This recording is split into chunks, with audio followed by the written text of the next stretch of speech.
¿Tenemos Biblia? Amén.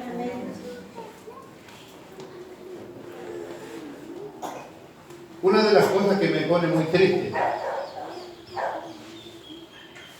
existen dos tipos de participantes de las reuniones cristianas, desde siempre, no solamente ahora. Son los espectadores y los participantes.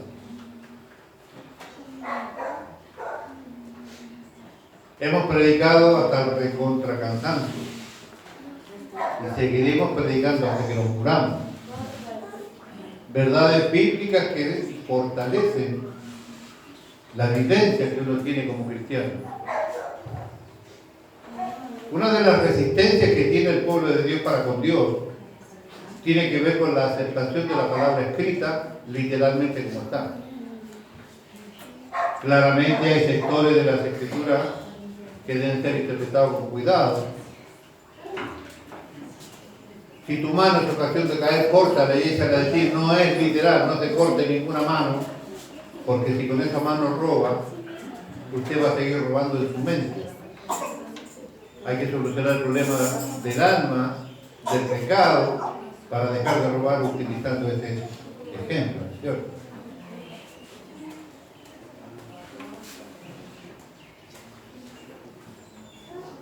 ¿Qué pasa?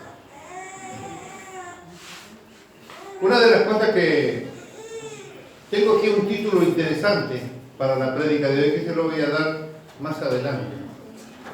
Solo al jefe del batallón se lo mostré allí. ¿Le interesó el título, Diego? Dígame. Bien. Estamos bien. Una de las cosas que me preguntaba, el Señor, bueno, en los estudios bíblicos del jueves venimos haciendo hincapié en un montón de cosas interesantes que tienen que ver con la fe en Dios. Y cuando yo me pongo a escuchar cosas interesantísimas, que son las cosas que pasan en este púlpito, me pone muy contento. Un versículo que me daba vuelta allí, no está escrito aquí en ningún lado. Es esa maravillosa pregunta.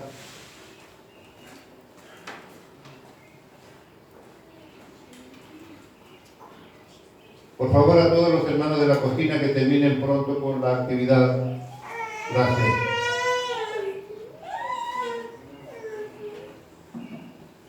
Una pregunta maravillosa que la Biblia tiene escrita es: cuando regrese el Hijo del Hombre, ¿hallará fe en la tierra?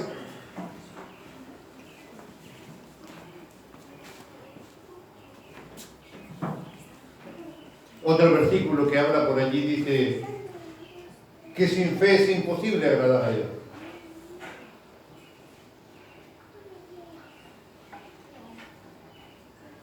Que si tuviésemos fe como un grano de mostaza, pensando en la mostaza oriental, ¿no es cierto?, que yo le he comentado, que es tan fina que usted puede tener 10, 12 granitos en su ojo y no lo siente. Si tuviese fe como un grano de esa mostaza, usted le podría decir al sicomoro que se desarraigue, que se plante en el mar y debería obedecer. ¿Qué hacemos nosotros si no nos analizamos como cristianos? ¿Cómo andamos de fe? Una de las cosas que se me ocurría ayer es preguntarle: ¿tiene fe? Nadie tiene fe. Va a venir bien la prédica entonces, porque le voy a alentar a que tenga fe. O mejor repito, ¿tiene fe? Haga un acto de fe y levante su mano para que el diablo cochinote sepa que aquí tiene fe.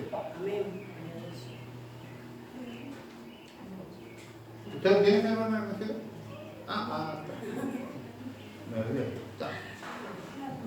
Bien. Segunda pregunta: ¿para qué utiliza esa fe? ¿Solo para que le aumenten el sueldo, le regalen pasajes gratis para ir a la costa, todo pagado? ¿Para irme 10 días corriente? ¿No? ¿Para qué usa la fe que Dios le ha dado? Si la usa, ¿la usa? Levante la mano los que usan la fe. Vuelve a bajar la mano, no razonada. No te alcanza la fe ni para el supermercado. Después le voy a contar el chisme. Después le voy a contar el chisme de su perro.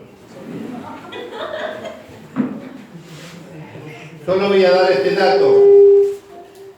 Solo voy a dar este dato. La culpa la tiene su hijo. ¿Qué le habrá enseñado a mi hijo? No sé, ya lo vamos a enterar y yo se lo voy a contar.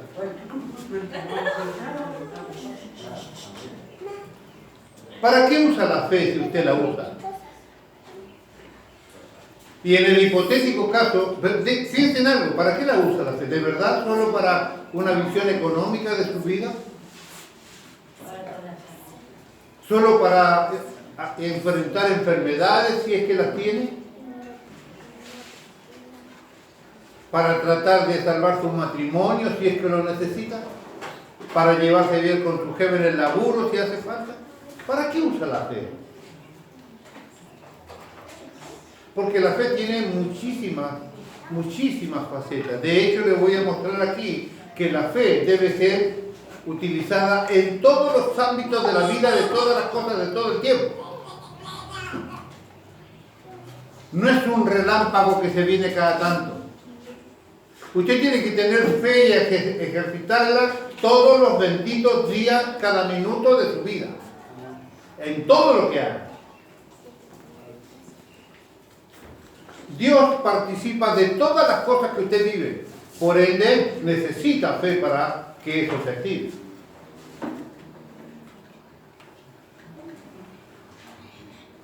¿Para qué utiliza la fe hoy por hoy?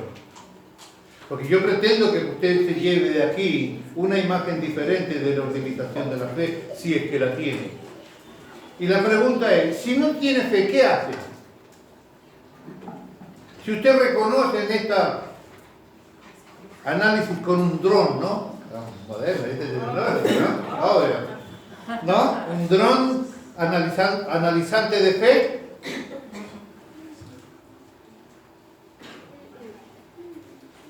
¿Qué hace si le falta fe según esta observación?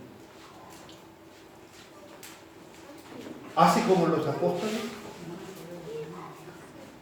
En Lucas 17 dice que estos muchachos le dijeron al Señor, auméntanos la fe.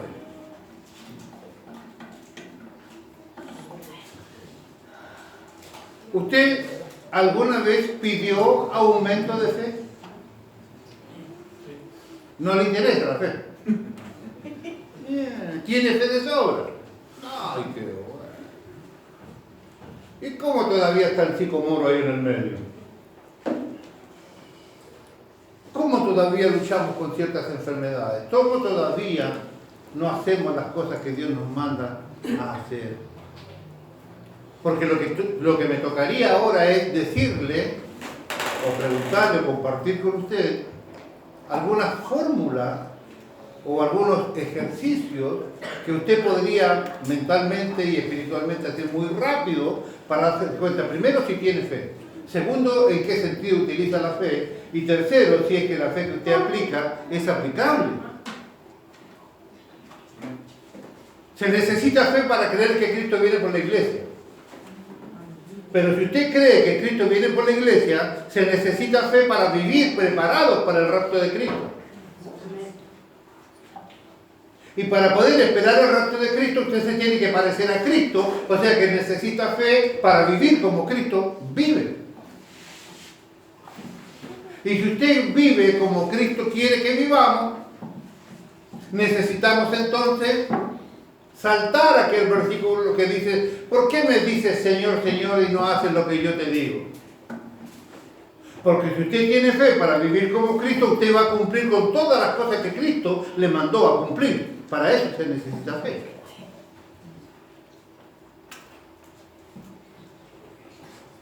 Sin fe es imposible agradar a Dios. Y la mejor manera de saber si usted tiene fe es ver el cumplimiento exacto de la palabra escrita. Simplemente. ¿Por qué me dice Señor? O sea, si la leemos al revés, como yo le he enseñado muchas veces a leer la Escritura, si no haces lo que yo te mando, no me llames Señor. ¿Por qué me dices Señor, Señor, si no haces lo que yo te digo? Si no haces lo que yo te digo, no me llames Señor.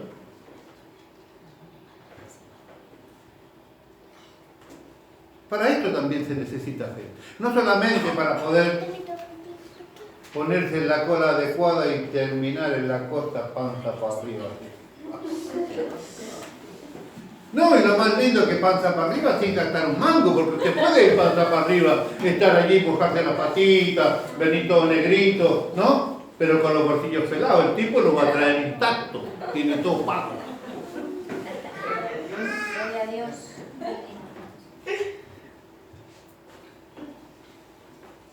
¿Cuánto nos vamos para la costa? Solo Miguel. A la costa de la Es vida. una cosa increíble. Mira que le laburo al Señor, mira que oro por ustedes, lloro delante del Señor por sus pecados, por sus faltas y por sus necesidades. Y no parece el boleto.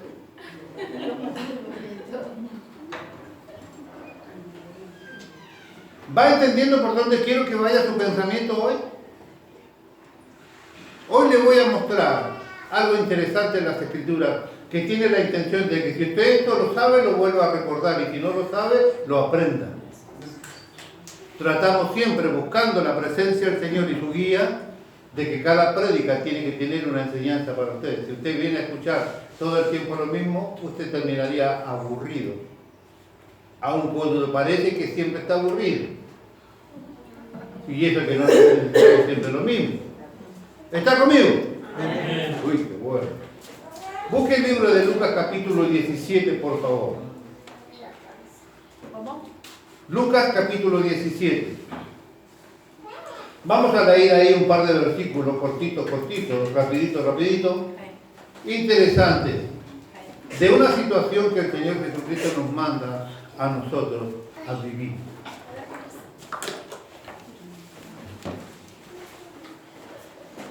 ¿Tiene su Biblia, Lucas? ¿Leyó alguna vez el capítulo 17? Silencio absoluto. Amén. Si tuviéramos efectos especiales, le pediría eso en este momento el sonar de los grillos. ¿No?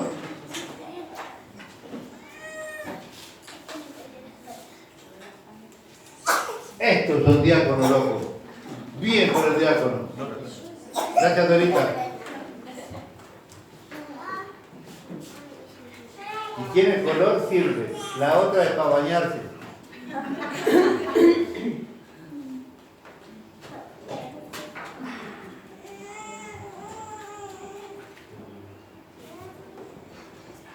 El agua te hace bien, me dice alguien por allí. Sí, sí me hace bien. Cuando me baño me hace bien.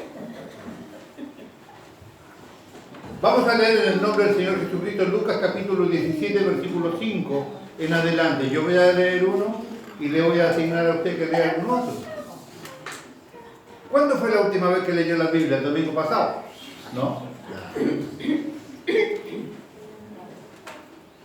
Lucas 17, leemos en el nombre del Señor y dice así.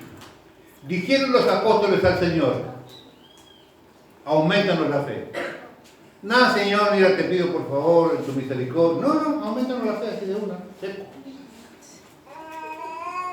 En un tiempo moderno nos sonaría como así medio exigente, decía alguien por allí.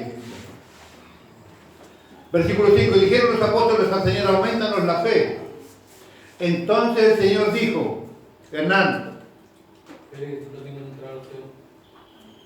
no le dijo nada a Hernán. Otro, ahí está. Si tuvierais fe como un grano de mostaza, podríais decir a este sicomoro, desarráigate y plántate en el mar, y os obedecería.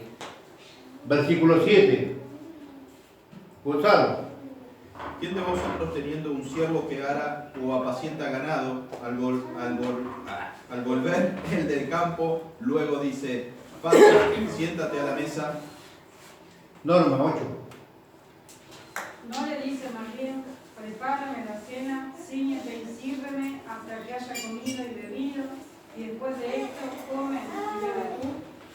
9. Mauricio. ¿Acaso de gracias al siervo porque hizo lo que te había mandado? Pienso que no. Versículo 10. Así que vosotros, cuando hayáis hecho todo lo que se ha dicho, ha sido ordenado, decid, siervos inútiles somos, pues lo que deberíamos hacer, hicimos.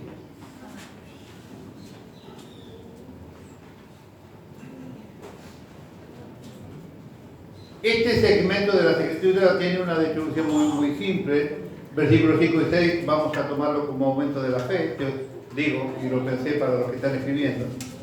Distribuimos así, versículos 5 y 6, aumentaron la fe. Del 7 al 10, el deber del siervo. Lucas 17, del 1 al 4, nos da el contexto de por qué pasa esto. Había algunos problemitas allí entre los apóstoles. Entonces Lucas 17, del 1 al 4,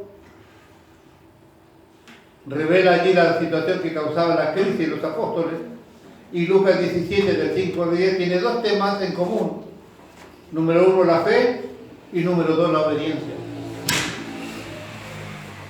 Y el versículo 10 nos da una respuesta clara para la solución que ya la vamos a analizar. El cristiano ha recibido toda la fe necesaria para triunfar en su vida espiritual y tener éxito en su misión.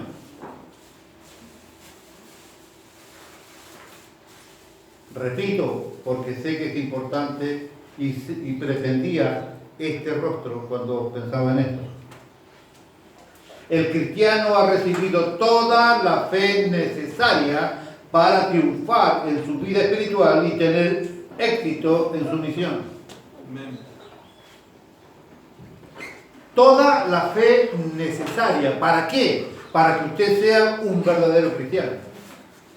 Para que usted tenga un corazón limpio y en paz, para que usted tenga una perfecta relación con los jefes en el trabajo, para que sea el mejor de los vecinos, para que usted sea, no sé, la familia ejemplar, para que usted sea el ejemplo en la universidad, el ejemplo en la escuela, para que si usted trabaja en una fábrica, en la escuela o en un shopping y necesiten a alguien agradable, agraciado, con disposición, sea usted el que buscan. El cristiano ha recibido toda la fe necesaria para triunfar en su vida espiritual. ¿Por qué tenemos tantos problemas con el diablo? Que ya ha sido vencido en la cruz y expuesto públicamente y desnudo. ¿Cómo es que nosotros tenemos tantas dificultades para vivir lo que le hice como mencioné al principio? Si nosotros pretendemos ser raptados junto con la iglesia de Cristo, tenemos que cumplir algunos de esos pasos que yo le mencioné a modo de efecto dominó, hasta llegar al cumplimiento claro de lo que Dios exige de nosotros.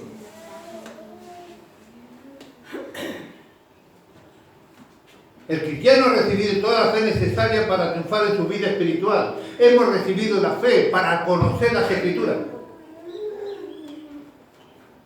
Hemos recibido la gracia y la fe de Dios para ponernos los lentes de Dios, como nos decía Miguel al principio, y poder mirar al que está enfrente con ojos de misericordia. Porque el que no perdona no puede ser perdonado. Viene semanas enteras Dios hablándonos del tema. No importa quién suba aquí, no importa quién se plante allí en el púlpito a dar estudios bíblicos, no importa, Dios sigue diciéndonos por semanas enteras lo mismo. Si no perdonas, no pretendas vida eterna. Porque para ser cristiano, dice aquí que hemos recibido todo lo necesario. Todo lo necesario. El cristiano ha recibido toda la fe necesaria para triunfar en su vida espiritual y tener éxito en su misión. Pero, ¿cómo llegamos a esta oración del versículo 5? ¿Cómo es que llegamos a esta situación de decir los apóstoles al Señor, aumentaron la fe?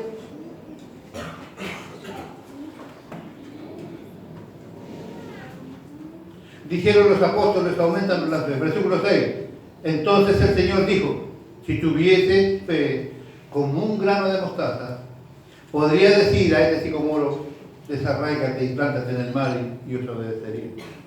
Ellos están pidiendo la abundancia, agrandar, expandir, multiplicar algo, y Dios, el Señor te usa, te lleva a un ejemplo pequeño, mínimo, lo achica, te lleva al grano de mostaza, repito, que no es igual que el grano de mostaza que nosotros usamos. Él te lleva al pensamiento más mínimo, lo reduce todo a algo pequeño.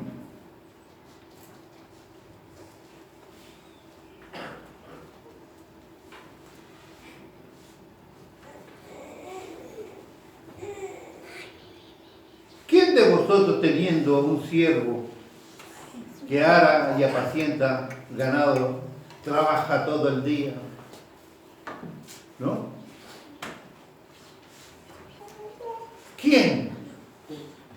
¿Qué siervo, qué amo hace esto? Trabajaste en el campo, me arreaste la vaca, le sacaste leche a la vaca, y hiciste el queso, sacaste el trigo y moriste un poco en el molino, ¿no? Todo, la oveja toda está en el corral, ¿no? Le diste agua a los chanchos, ¿sí? Todo eso, ¿sí? ¡Ay, pobre muchacho, sentate acá que yo te voy a servir! Nadie hace eso.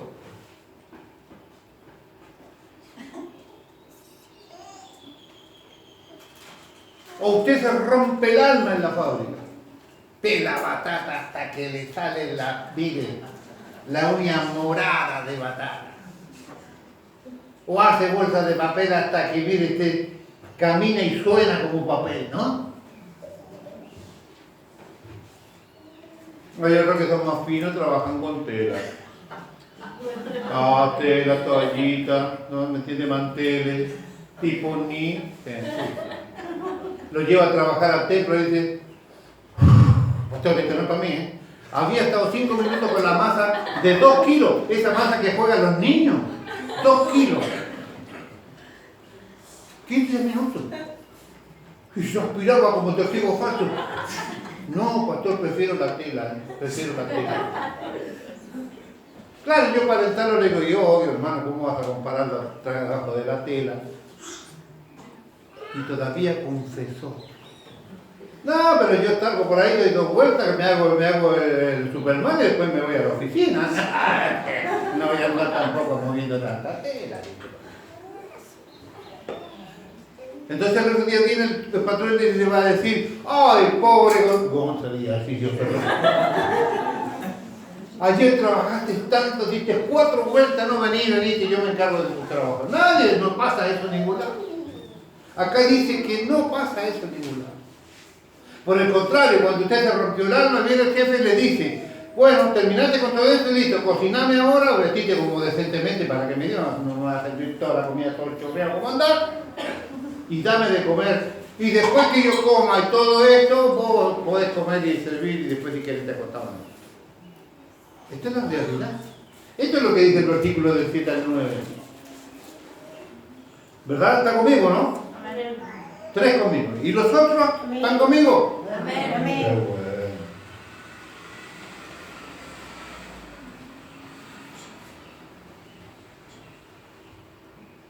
Usando la ilustración personal sobre algún fracaso que nosotros ya hemos visto, ¿por qué las personas han fracasado en las escrituras? ¿Te recuerdas? Mentalmente me quedé preocupado el jueves, ¿eh? Necesitaba versículos bíblicos rápidos para aclararle una situación que me alegra mucho, que mi hermana tenía una pequeña duda y estaba interesada y se fue gozosa por haber... pero los versículos de apoyo para poder explicar rápidamente a mi hermana estaba difícil como el siervo como el amo que le sirve al siervo, ¿no? Estaba difícil la mano ahí. Mucha computadora. No hay papel. ¿Cómo no pueden usar Biblias de papel? ¿No? Todo bien, no se le falta el compu, no hay prédica. No, hermano, mañana no puedo hacer esto de mi porque se cortó la luz. Y era mediodía, o sea, hay sol, ¿me entiendes? Así está, tecnologizado. Algunos ejemplos bíblicos de las personas que fallaron. Pedro, ese Pedro cochinote, ¿cierto? Siempre haciendo macana, hablando de más, ¿no? Enojado. Vio que Pedro era así, era colérico sanguíneo, parece. Llega y larga el tipo, ¿vio? Pedro, me vas a negar 3 veces. Guachiperro, le dijo el Señor. No, Señor, yo voy a ir con vos a qué? Hasta la muerte. Vos hablar igual que ellos, me gusta estar con ellos porque vos hablar igualito que ellos. No, Señor, gloria a Dios, no. Igual que algunos evangélicos que yo conozco. Lo único que tienen de evangélicos son el hablar, el tono. El comportamiento después lo analizaríamos, pero ¿por qué vienes enojado de la oficina del jefe? ¿Y por qué es un gloria? Dijo, no. ¿Entiendes? No. Pedro hablaba de más y Pedro cometió uno de los peores pecados que puede haber en el cristianismo, que es negar al Señor. Yo no conozco a fulano, y ¿sabe qué? El contexto bíblico dice que dijo hasta algunas palabrotas allí. Pedro le negó al Señor. ¿Qué es lo que le falló? ¿La fuerza? ¿El criterio? Tuvo un problema de fe. ¿Qué otro problema de fe se recuerda a usted en las Escrituras?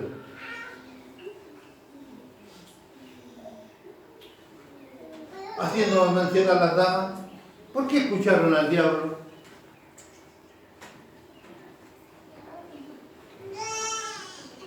Porque escucharon al diablo, ¿no? No le bastaba con que el Señor ya le había dado una orden, tenía que quedar así, estaríamos todos en el paraíso ahora. Y a todos nos regalarían pasajes para ir a la costa. No algunos solos, algunos pocos. Falta de fe. Falta de fe en la obediencia a la palabra de Dios. Pareciera que lo que Dios habla no nos alcanza. No nos alcanza. Pedro vivió 3 años con Jesús. 3 años aprendiendo en el mejor seminario que pueda existir, con el mejor de los maestros existentes, Cristo mismo. Y no le alcanzó, negó al Señor. Volvió atrás porque dijo, voy a ir a pescar de nuevo, y 7 se fueron con él a pescar otra vez. Que Pedro, ¿no? Este Pedro que vuelve atrás. ¿Cuántas veces hemos ido a pescar nosotros? Y no a pescar por recreo, no, hemos vuelto atrás también. Hemos negado al Señor con nuestros actos. No hemos obedecido su palabra. ¿Qué es eso? Carnalidad, sí es cierto, pero ¿por qué hay carnalidad en nosotros? Por falta de fe, no por falta de capacidad. Todo el cristiano ha recibido todo lo que necesita para ser un triunfador en su vida espiritual y en todo lo que haga. No hay excusas. Pero sin fe es imposible agradar a Dios, porque es necesario que el que se acerca a Dios crea que Él existe y que recompensa a los que lo buscan. A la vista, parece indicar que los discípulos estaban correctos en pedir fe. Porque si a usted le falta plata, ¿qué hace? Pide. No me digan que no. A mí me pasaron un dato, no voy a decir que fue la norma. Si a usted le falta fe, no ha pedido nunca fe. Nunca usted dijo, Señor, auméntame la fe. Lo voy a exponer igual, así que levante la mano si alguna vez pidió auméntame la fe. Yo pedí alguna vez auméntame la fe. Prometo que nunca más pediré aumento de la fe. Desde ayer, nunca más. Ahora va a entender por qué. Levante la mano, quiero ver a los que pidieron fe. ¿Vos no, Loyola? Pobre pibe. ¿Vos, Norma? No, yo voy a otro texto, ayuda a mi incredulidad. No, a mí no me mordió el pescado. No. Yo ya comprobé que no tenés fe, tendría que haber pedido por lo menos a tu marido. Después le voy a contar a Norma. A vista de la instrucción parece indicar que los discípulos estaban correctos en pedir fe, pero ¿está en acuerdo con el pensamiento central de Dios el haber pedido fe? En la emoción y en el... Le iba a dar el título, menos mal que gracias a Dios, no te lo voy a dar todavía. Los 12 demandan recibir más fe, demostrando emoción, pero el sentirse emocionado valoriza lo que usted hace. Ellos se emocionaron y la emoción justifica haberle pedido al Señor que le aumente la fe. Cuando usted se emociona, ¿valoriza lo que usted hace? Yo insulté a mi esposa, ¿no? Le reclamé por la comida. No quiero comer más pancho. A ver si hace una sopa, ¿no?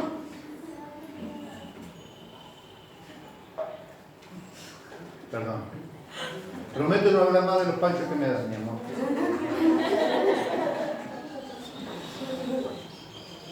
Ay, me emociono porque, ¿cómo me decís esto? Que dijiste que me gustaba la sopa que era igual que la de mi mamá, ¿no? Y yo me emociono y me pongo triste porque ella está triste. ¿Soluciona el problema emocionándome? ¡No! Claramente no. Ya metí la pata. Y por más que llorique y haga lo que haga, metí la pata. No tiene que volver a pasar porque arrepentimiento sí significa, y lo dice Pablo claramente, que el que robaba no robe más, y el que mentía no mienta más, y el que adulteraba no adultere más, y el que ofendió no ofenda más. Así que emocionándonos no solucionamos nuestro problema. Los apóstoles tampoco. Pero Romanos 10:2, ¿qué dice? Dice claramente, yo soy testigo de que tienen celo por Dios, pero no conforme al verdadero conocimiento. Usted puede tener verdadero celo, pero usted tiene que alinear todas las cosas del Señor. Si nosotros estudiáramos la palabra aumentan, nos daríamos cuenta y entendemos, por los escritos de los estudiosos, que esto está pensado y se refiere a un aumento de una prótesis artificial extra. Una prótesis artificial extra. Es como que a mí me faltaba, no me alcanzan las dos manos y me pongo una tercera.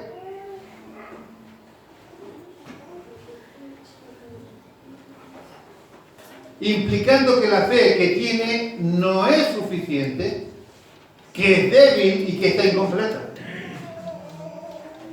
Repito, si yo pido auméntame la fe en la explicación de la palabra, estoy pidiendo algo extra, algo externo, algo artificial, porque considero que lo que tengo, considero que lo que Dios me dio no es suficiente, es débil y está incompleto. No me alcanza, no me sirve, no es válido del todo para lo que yo necesito. Los discípulos dijeron, aumentaron la fe, le estaban diciendo, dame más fe, porque lo que me dices es insuficiente, es débil, es incompleto, no alcanza. Siento que son apóstoles, los manda Jesús a fracasar. Siento que ustedes, que somos cristianos, Jesús nos manda a fracasar, nos manda incapacitados, nos manda sin revelación, nos manda sin espiritualidad, nos manda sin conocimiento, nos manda a pelear con los demonios sin saber de qué se trata, sin tener la autoridad y el poder que la palabra dice. No, Dios Jesús no haría eso. ¿Sabe cuál es el título de esta prédica? El insulto de pedir más. El insulto de pedir más, porque si usted tiene la necesidad de decirle al Señor, auméntame la fe, como hicieron los apóstoles, usted está insultando al Señor, porque está pidiendo algo a un Dios completo, santo y glorioso, generoso en extremo, que ha dado hasta su vida por nosotros. Está diciendo, lo que me diste es insuficiente, débil, incompleto y no me alcanza porque no me sirve lo que me diste.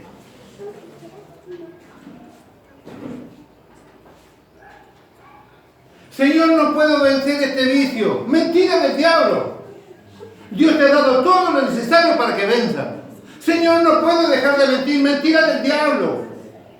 Dios te ha dado todo lo necesario para que dejes de mentir.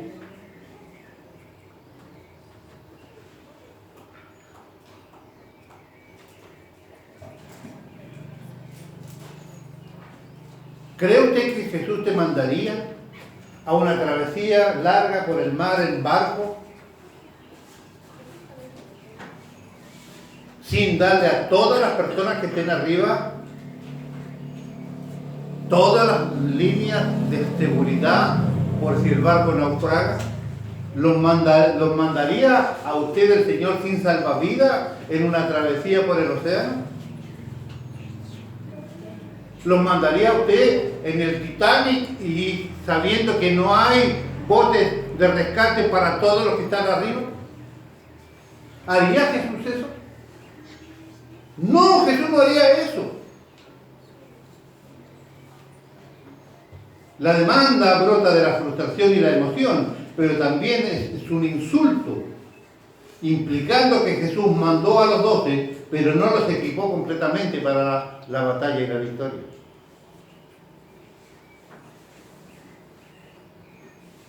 Pero Jesús contrasta las cosas. Los apóstoles piden por más, pero Jesús responde haciendo referencia a algo menor, como le dije recién, pequeño y insignificante como un grano de mostaza. Pregunta, ¿por qué un grano? La palabra cacón o la palabra cacos en el griego puede traducirse por semilla o por grano. Pero ¿cuál es de las dos es la traducción propia del escrito? Si es semilla, el énfasis cae sobre la naturaleza de la semilla. Siendo semilla, tiene el potencial para germinar y dar muchos frutos en abundancia. Y si es grano, la traducción correcta enfatiza sobre el tamaño pequeño, pero con una fuerza suficiente para multiplicarse, con muy poco basta para multiplicar lo que se necesita. Ya sea que se refiere a semillas, ya sea que se refiere a grano, Dios utiliza este ejemplo para mostrarnos que nosotros no tenemos un problema de cantidad de fe, nosotros tenemos un problema de calidad de fe. No es que a usted le falta fe, porque fe le ha dado de sobra, le ha dado la medida acertada para cada uno de nosotros. Segundo, no es suya. Es pues la fe, la certeza, es pues la fe, la certeza de lo que espero y la convicción de lo que no veo. Esa es fe. Ahora, ¿qué nos dice Efesios 2, 8 y 9? Que por gracia somos salvos por medio de la fe. Esto, la fe, no es de ustedes, es un regalo de Dios. Y a todos nos ha dado el mismo regalo. No tiene usted más fe que yo, ni yo más fe que usted. Depende de la calidad, depende de cómo califico mi fe. Le dije al principio, ¿cómo la utiliza? ¿Cómo la utiliza? ¿Cómo nosotros mejoramos nuestra fe? Se lo voy a decir a continuación. No tiene un problema de cantidad, tiene un problema de calidad en su fe. Si usted no puede vivir por la palabra de Dios, usted tiene una fe débil, fallada, picada. Si a usted le cuesta cumplir con los mandamientos de Dios, tiene un problema con su fe. Pero si a vos te alcanza a leer en las Escrituras, si confiesas los pecados, yo soy fiel y justo para perdonarte y limpiarte de toda maldad. Si a usted le alcanza con eso, tiene una fe sólida. No he visto justo desamparado ni su simiente que mendigue pan. Si usted cree eso, no hay manera que usted se preocupe por las que van a venir dentro de pocos días a nuestro país. Hemos predicado hasta el cansancio porque suena lindo. Nosotros no dependemos de un gobierno de turno, sino que dependemos exclusivamente de Cristo, de nuestro Dios proveedor.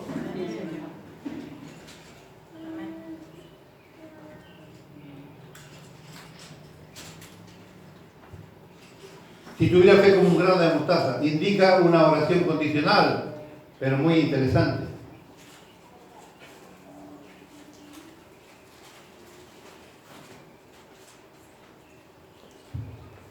Es obvio que Jesús no está de acuerdo con la demanda de los 12.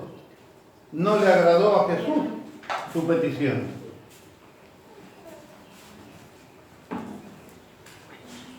Versículos 5 y 6, la palabra nos pone a un siervo que trabaja.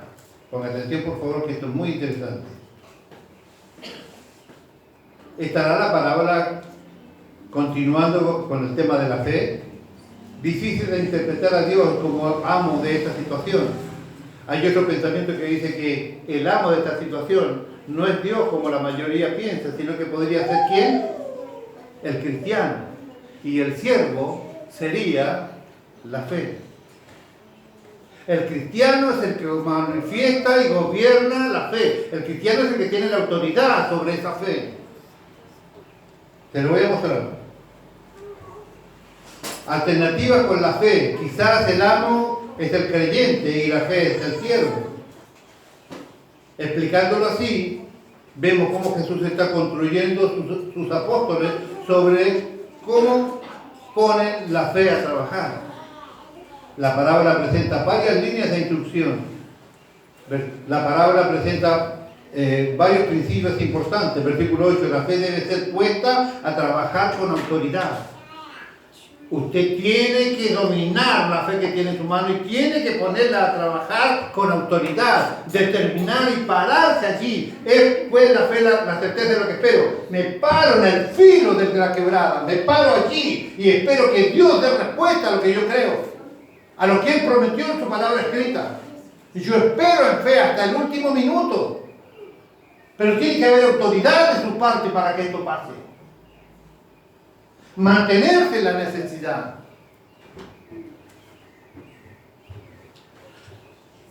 Versículos 7 y 8, la fe debe ser puesta a trabajar sin límites, en el campo, en el trabajo, en el hogar, afuera y adentro, y sobre todo dentro de nuestros propios corazones y mentes. Usted tiene que poner a trabajar la fe allí. Tiene que alcanzarle con lo que la palabra escrita le demanda. Tiene que alcanzarle con toda la disposición de ayuda que la palabra de Dios tiene en las Escrituras. Tiene que alcanzarle con que usted es templo del Espíritu Santo y Dios ha hecho morada en usted. Tiene que alcanzarle con lo que Dios le ha prometido. Tiene que alcanzarle. Debe ser puesta a trabajar sin límite. Todos los días. Señor, en fe salgo de mi casa y regreso. En fe. Porque hay miles que no regresan. Hay miles de personas que se accidentan en el camino. Hay miles de accidentes laborales. Hay miles de fallecimientos diarios. Nosotros tenemos que creer en la protección de nuestro Dios. Pero Dios no es una ambulancia que va de aquí para allá, socorriendo a uno, después corre para allá para socorrer al otro. Nos ha dado la capacidad de confiar en Él. Sin fe es imposible agradar a Dios. Y ya está entendiendo que pedirle al Señor aumento de fe es insultante, es ofensivo. Está diciendo que Dios no te ha dado lo suficiente para que tengas una vida digna. No te ha dado lo suficiente, te ha mandado a los leones simplemente para que te devoren porque no te capacitó con lo suficiente. Cristo no hace eso, jamás. Es insultante pedir aumento de fe cuando la palabra de Dios ha sido revelada para nosotros. ¿Cuál es el secreto de todo este problema? El versículo 1 hablaba con los apóstoles, hablaba con sus siervos, hablaba con sus discípulos. No hablaba con el mundo allá afuera que, como hemos dicho hasta el cansancio, no conoce a Dios. Las cosas espirituales se han de discernir espiritualmente. Esto es para la iglesia. Usted tiene la responsabilidad. Así como tiene la responsabilidad de vivir por la palabra escrita, tiene la libertad de vivir como se te ocurra. Dios te ha dado libre albedrío y puedes vivir como quieras. Puedes hacer lo que Dios te manda o no, es tu decisión. Pero piensa en esto que te voy a leer a continuación. Versículos 8 y 9. La fe debe ser puesta a trabajar sin descanso en todas las áreas de tu vida. 7 y 8. La fe debe ser puesta a trabajar para provecho propio en todas tus áreas. La fe no debe ser objeto de adoración, sino de función y de uso.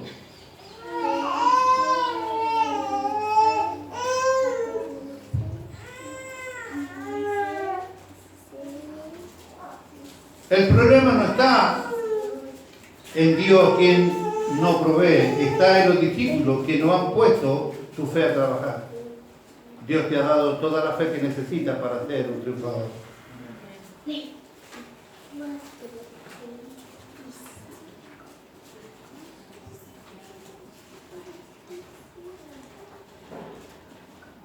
En Lucas capítulo 22, versículos 14 a 35, solo escuche, no busque nada. Los 12 apóstoles, en el versículo 35 le dice, cuando os envié, ¿no? ¿Os faltó algo?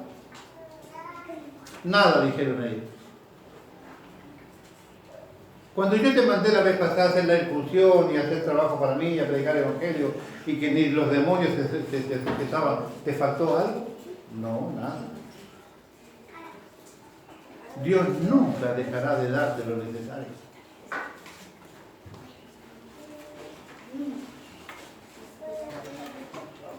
Dios nos ha dado una medida de fe y la fe es completa en todo tiempo.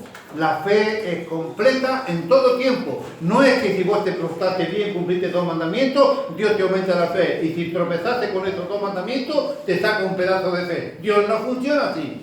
La fe es completa en todo tiempo. Todo el tiempo tienes fe para arrepentirte, todo el tiempo tienes fe para predicar, todo el tiempo tienes fe para perdonar, todo el tiempo tienes fe para trabajar, todo el tiempo tienes fe para estar contenta, todo el tiempo tienes fe para estar aún triste. Colosenses 2:10 dice, estamos completos en Cristo. Estamos completos en Cristo. Fe grande en la Biblia. Mateo 15, del 21 al 28. Estaba la mujer filocenicia, ¿se acuerdan? La mujer cananea, que tenía una hija endemoniada. Y Jesús le dijo, llévenlo a la casa, no podemos detenernos sin cuidar primero la casa de Israel. No le podemos dar los pancitos de los hebreos a los perrillos no, usted conoce el texto. Lo tengo aquí, pero no quiero leerlo literal. Y la mujer dijo, sí, eso es cierto, Señor, pero aún los perrillos comen de la migaja que caen de la mesa de los justos. Y Jesús se sorprendió y dijo, nunca encontré tal fe. Como pensaste en tu corazón, así se haga. Y en ese mismo momento tu hija fue sanada. Grande fe.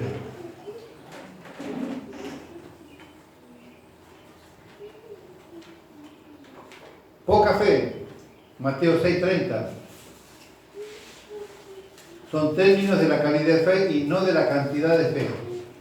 Y si la hierba cae al campo, que hoy es y mañana se echa en el fuego, Dios los viste así.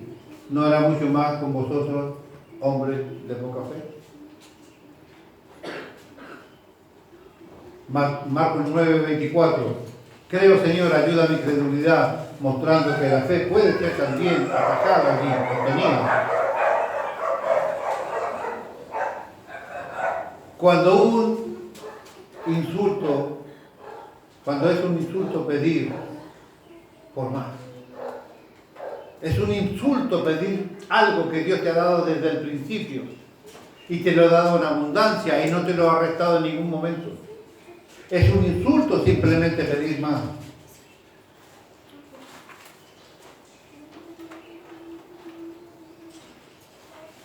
Jesús le dijo,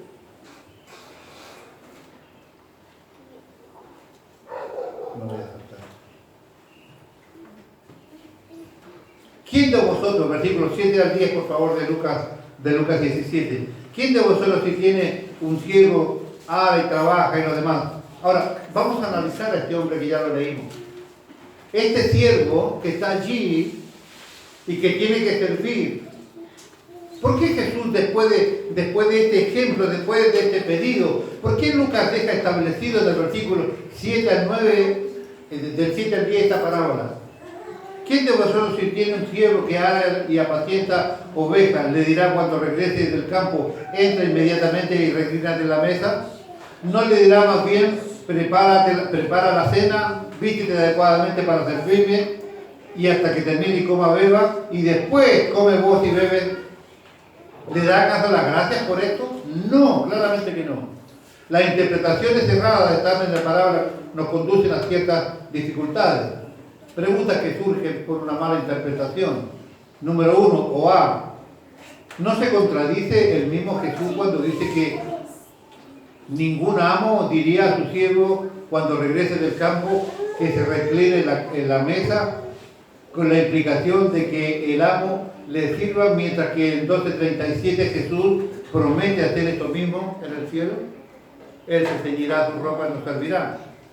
Preguntas que surgen de una mala interpretación del texto, no se compliquen.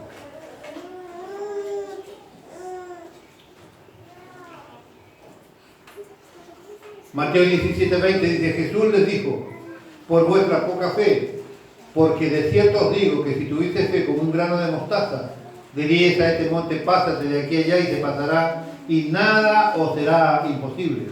Los apóstoles, fortalecidos por esta seguridad, ahora comenzarán supuestamente a realizar obras maravillosas. Pero, ¿en qué espíritu? ¿En qué actitud de mente y de corazón? ¿Qué mente y qué corazón tiene el siervo que servía al amo allí? Miren.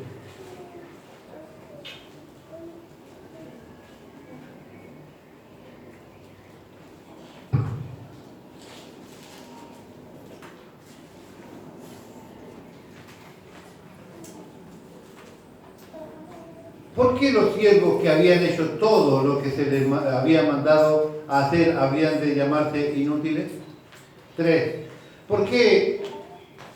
¿Qué impulsó a Lucas inmediatamente después de relatar estas palabras a regresar hasta el principio del viaje que está describiendo y de ese modo presentar a Jesús como que está viajando en la frontera entre Samaria y Galilea, por ejemplo, como dice el versículo 11? Al hacer una interpretación correcta de esta palabra, todo queda en armonía. Es claro que estamos tratando aquí con el propietario de una hacienda que tiene un solo siervo. Algunos insisten que la palabra utilizada en el original, ¿cuál es la palabra doulo? Una palabra que a veces significa esclavo y otras veces significa siervo. Debe aquí ser traducida a esclavo, según algunos. Sin embargo, debemos recordar que Jesús está dirigiéndose su mensaje primeramente a los discípulos del versículo 1. Y algunos discípulos de ellos tenían siervos. Por ejemplo, como dice Mateo 1:20, y luego lo llamó y dejando a su padre Zebedeo en la barca con los jornaleros le siguieron. Uno de ellos tenía siervos junto con su padre. Allí está el ejemplo. Además debemos entender que lo que está en esta parábola está presentando lo que no ocurre en un lugar donde nosotros reconocemos al rey, al Dios como rey. De hecho, aquí ocurre exactamente lo opuesto. El siervo descrito en esta parábola solamente hace, con atención, el siervo descrito en esta parábola solamente hace lo que se le ha mandado hacer, y el espíritu de un esclavo se ha posicionado de él. Si usted lee el contexto, ese siervo hacía exactamente lo que le mandaron. Ese no le regalaba un minuto más de trabajo a su señor. Estaba con el reojo mirando así a ver si ya había terminado de comer y había terminado de beber para poder ir a hacer lo suyo y ir a acostarse o hacer lo que quería.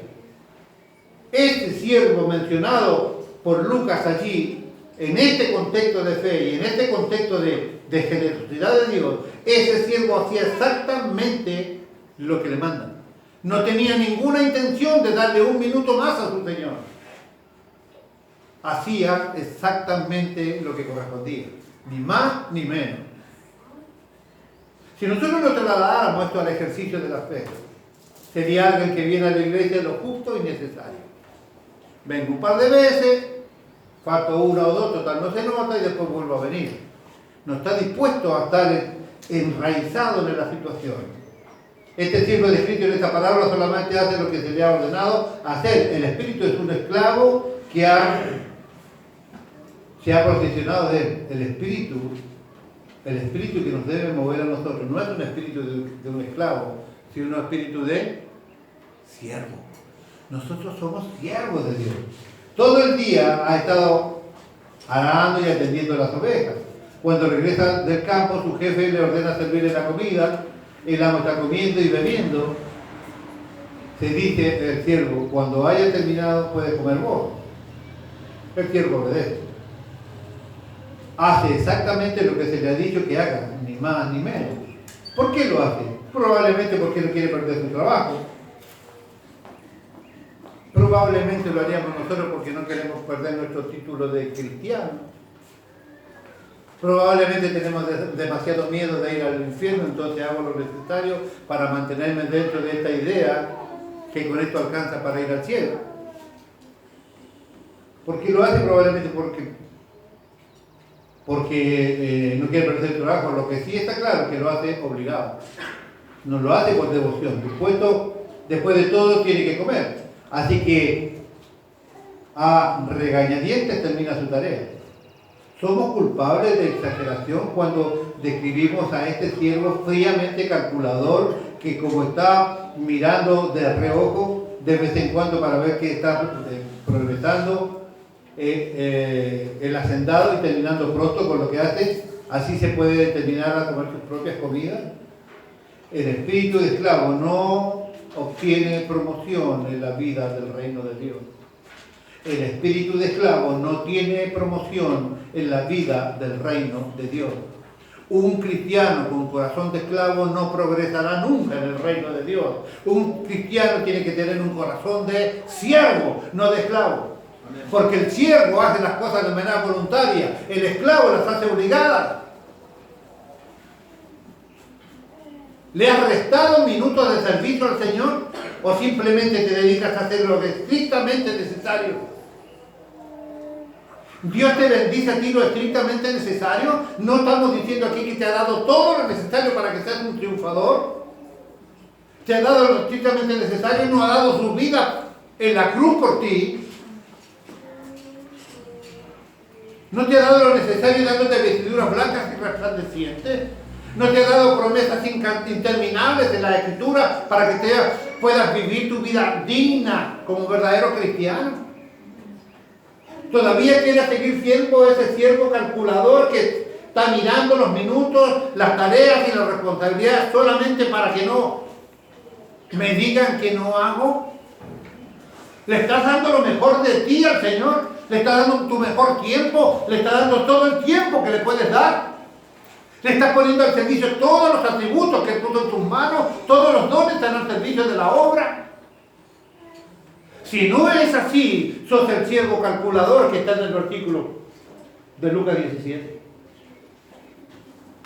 Naturalmente el amo de este siervo, finalmente calculador, ni siquiera piensa en servir. Por lo tanto, la palabra se refiere a esto. El reino de Dios es la esfera en que se reconoce gozosamente la soberanía de Dios. Las cosas son enteramente diferentes en el reino de Dios. Por cierto, aquí también los hijos de Dios quieren hacer su voluntad, pero ellos lo hacen con alegría, con corazón íntegro y en el espíritu del amor y de la gratitud que tenemos por nuestro Señor.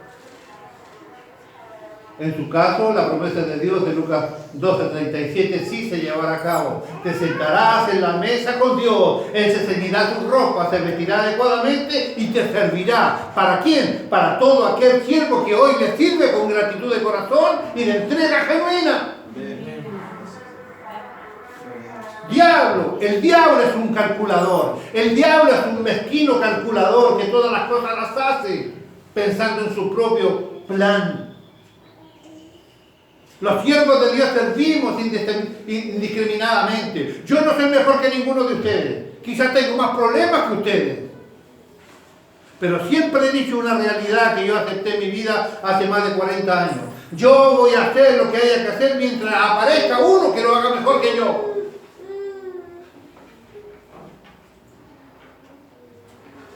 Necesitamos tener corazón de siervo, no de esclavo. El ejemplo de Lucas 17 es un siervo con corazón de esclavo, que que hacía las cosas obligadas de manera absolutamente puntillosa.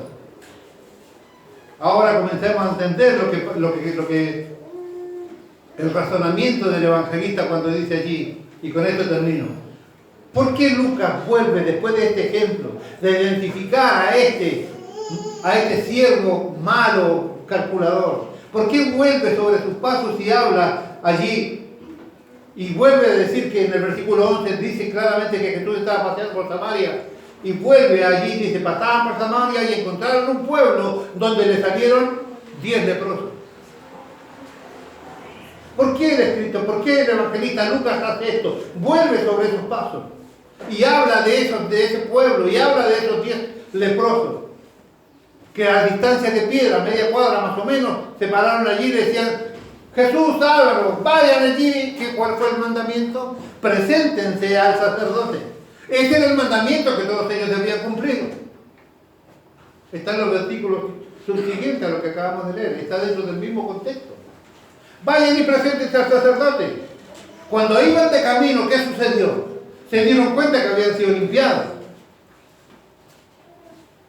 Y uno solo de ellos, volvió donde estaba Jesús y alabando y glorificando y gritando el nombre del Señor. Fue a reconocer y a darle gracias al Señor. ¿Cuál era la orden? Vayan y presenten al sacerdote. Pero solo uno estuvo dispuesto a hacer un poco más. Solo uno estuvo dispuesto a ser agradecido. Solo uno estuvo dispuesto a regresar allá y reconocer la maravilla de la misericordia de Dios. Los otros 9 solamente hicieron lo que se les mandó. Igual que el siervo ingrato de Lucas 17.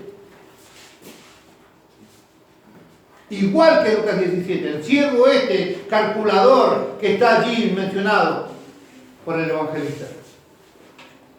En el mismo contexto está la misma enseñanza para respaldar lo que Lucas acaba de escribir en los versículos del 5 al 10. Uno solo volvió a darle glorias al Señor. Uno solo. Y Dios te ha dado todo. Nos ha dado todo y a nosotros nos cuesta reconocer su voluntad. Nos cuesta hacer lo que Él nos manda, por más que a nosotros no nos guste. Pero no tienes que hacer lo necesario y justo. Porque Dios dice claramente que cada uno de nosotros recibirá bendición por las obras que haga. Menos obras, menos bendición. Menos obras, menos abrazos. Menos siembra, menos cosecha. Necesitamos entender que es insultante pedirle al Señor que nos dé lo que ya nos ha dado, porque significa desconfiar de su palabra.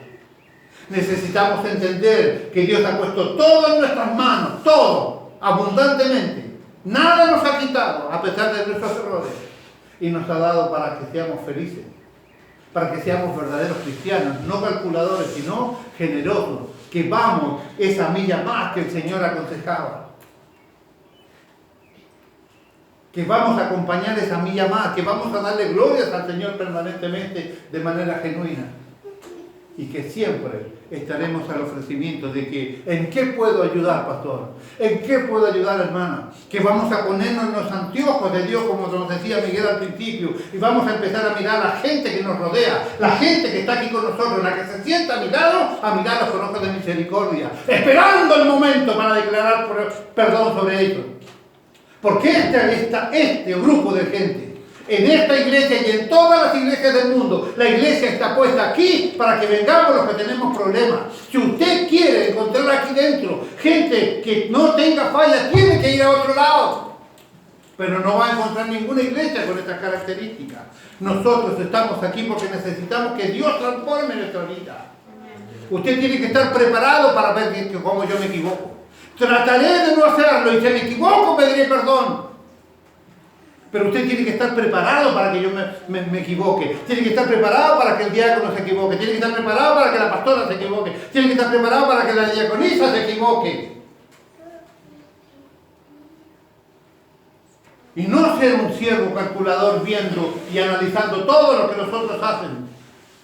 Mirarnos con anteojos de misericordia, como decía Miguel al principio. Y perdonándonos, estando dispuestos a compartir las alegrías y también las tristezas.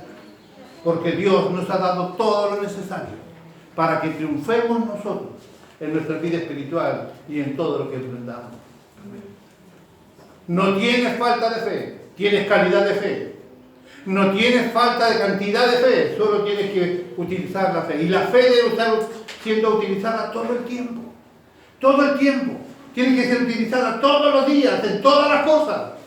Mientras más fortalezcas tu fe, más se irá sanando, más se irá fortaleciendo, más irá creciendo. Esa es la fe que Dios nos ha regalado.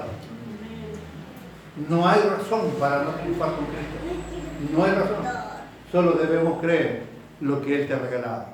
Porque es insultarte, pedirle a Dios lo que ya te dio.